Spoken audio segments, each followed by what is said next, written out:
Reatância indutiva. Pessoal, Sérgio aqui da Tempermac falando. Meus amigos, vocês vão ver uma aula aí que é muito legal. Um conceito que tem assustado o pessoal pelo nome, mas é uma coisa muito simples de aprender, que é a reatância indutiva. Como calcular esse valor.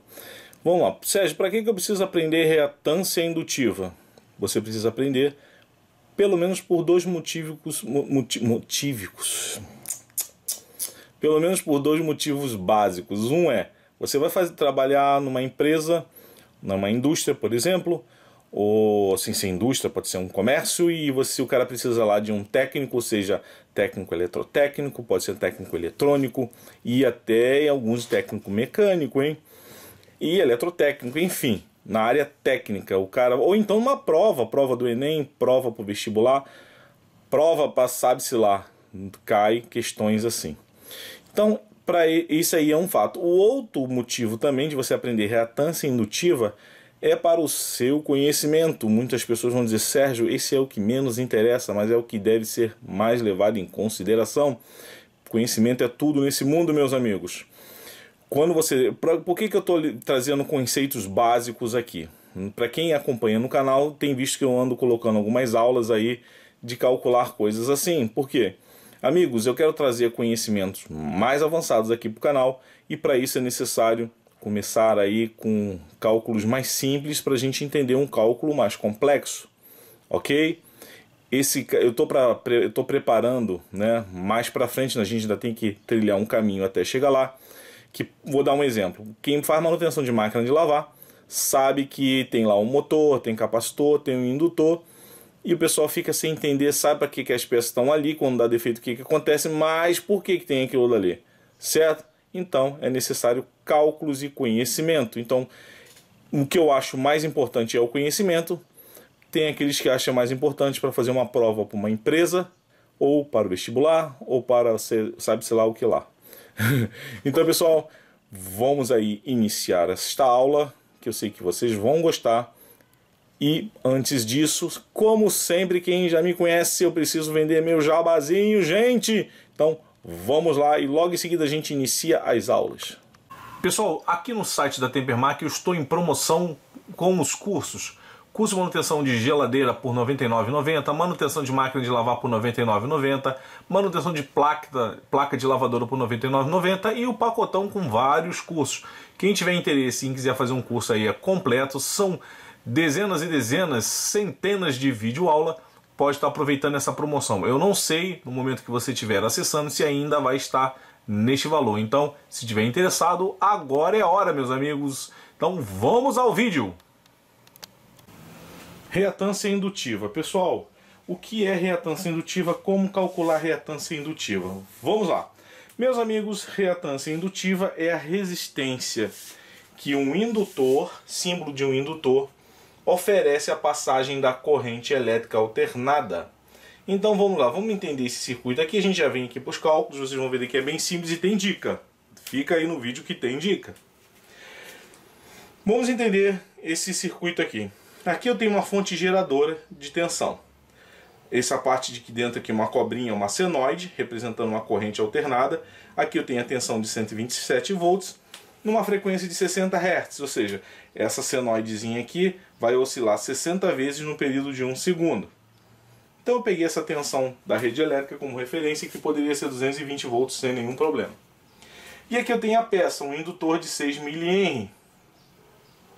Então o que a gente vai fazer? Pessoal, a gente vai entender o seguinte, que reatância indutiva é a resistência que esse indutor vai oferecer à passagem da corrente.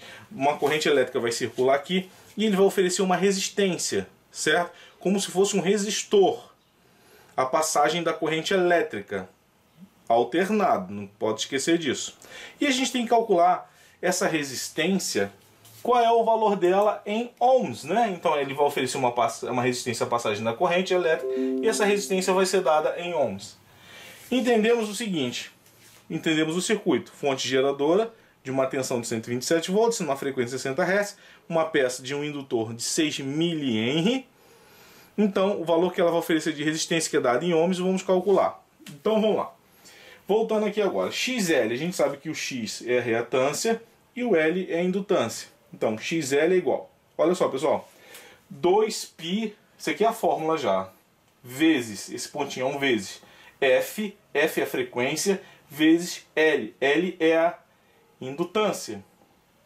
Ok? E, claro, o resultado vai ser dado em ohms. Vamos destrinchar bem aos pouquinhos. Eu tenho a primeira coisa aqui, 2π.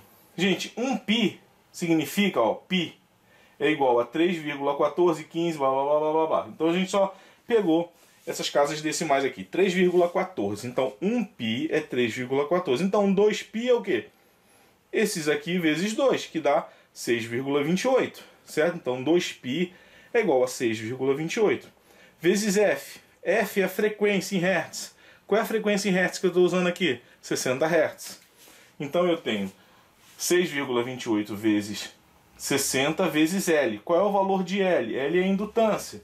No caso aqui é 6 mH. Mas eu não posso botar 6 aqui mH não, tá, gente? Eu tenho que transformar essa indutância em Henry, tá? Eu tenho que transformar mH em Henry. Beleza, pessoal? Mas calma que a gente chega lá. Calma. Então vamos lá. Já entendemos isso aqui. Até aqui tá de boa, né? O π, o F e o L. Sendo que o L é dado em Henry. Vamos lá. O F é a frequência, tá, gente? É dado em Hertz. Normalmente tem os múltiplos que a gente usa aí no nosso dia a dia. Os múltiplos de Hertz, que é o Hertz, o Kilohertz, o Megahertz e até o Gigahertz. As frequências de telefonia celular, satélite, tá aí na casa de Gigahertz. Mas para quem lida com manutenção, os que mais a gente utiliza é o Hertz, o Kilohertz e o Megahertz. Normalmente esses três aqui. Então é a frequência. Então a frequência da rede é 60 Hz. Ok? Então vamos lá. O L. O L, gente, que é a indutância, o que a gente mais utiliza na prática é o microhenry e o milihenry, né? Claro, existem os submúltiplos, tem o nanohenry, né? Tem os submúltiplos, como tem os múltiplos também. Mas o que a gente mais utiliza aí no nosso dia a dia é o micro e o milli. E tem o henry também, pela letra H. O henry é o que a gente vai usar.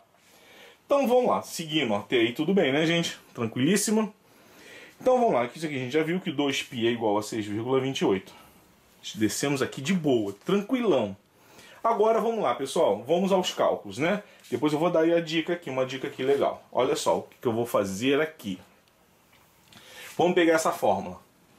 XL é igual a 2π, que é 6,28. Então, 6,28 vezes o F, frequência 60 Hz.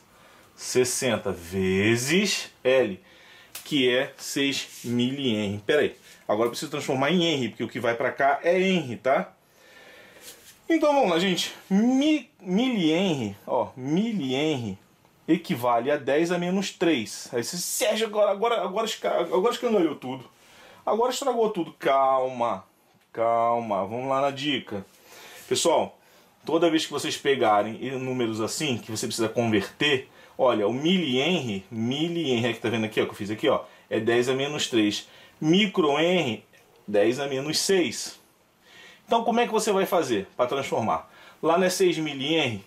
Então se é 10 a menos 3, você vai colocar 3 casas decimais depois do zero. Então vou transformar agora, hein? Eu falei, ó, boto zero. Olha o que eu vou fazer aqui, ó. O 0, 3 casas decimais. 0, 0, falta mais uma casa, que eu falei que é 3, né? Vai aquele valor lá, o 6. 6. Então, 0,006, o que? Henry. Então, eu já transformei o milihenry em Henry. Então, já posso colocar na fórmula o que? Esse número aqui, ó. Vezes 0,006. Eu já tenho a fórmula pronta. Aí você vai falar, Sérgio, e se fosse microhenry, que é 10 a menos 6? Então, o que eu falei?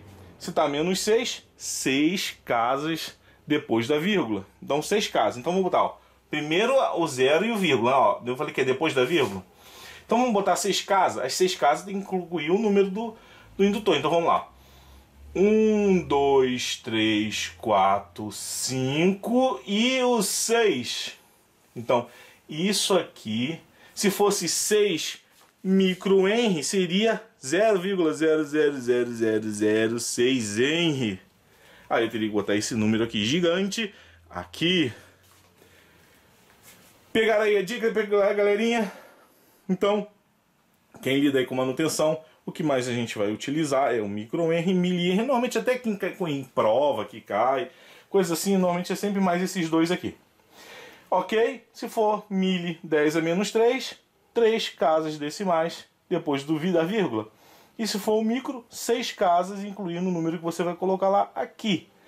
Agora é só fazer a cálculo. Então, XL, como eu não sou bobo, já botei na calculadora, 6,28 vezes 60 vezes 0,0006, deu o valor de 2.261 ohms. Voilá! Cálculo achado. Então, olha só, gente, olha qual o valor dessa resistência, bem alta, né? Então esse indutor está oferecendo uma resistência de 2.261 ohms, a passagem dessa corrente elétrica alternada em cima desse indutor. É claro, se eu alterar a frequência aqui, se eu aumentar a frequência, aumenta a resistência. Se eu aumentar a indutância, vai acontecer o quê? Aumenta a resistência. Certo? Então, qualquer alteração desses valores aqui vai alterar aqui. O único valor que é constante, gente, que é uma constante matemática, é o valor de π. Então, o valor de π é constante, ó. O π, que é 3,14, que a gente sempre usa 3,14, não é 3,14, 15, por aí vai. Esse aqui é um valor constante, não vai se alterar nunca. O que se vai se alterar é a frequência e a indutância. Ok, pessoal? Então não esqueça, se você está lá num circuito elétrico, e o circuito elétrico, você precisa calcular, você está mexendo com eletrotécnica ou qualquer outra coisa, você precisa calcular qual é o valor da resistência, é necessário saber isso aqui. Então, reatância indutiva, que é um bicho, era um bicho de 7 cabeças, vocês viram que é molinho, né? Ó, só segue aí o passo a passo. Reveja esse vídeo se for caso, se for necessário.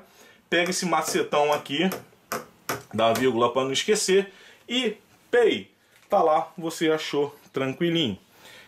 Viu como é fácil? É tudo botar numa linha só, sem dividir por nada, só multiplicando aqui.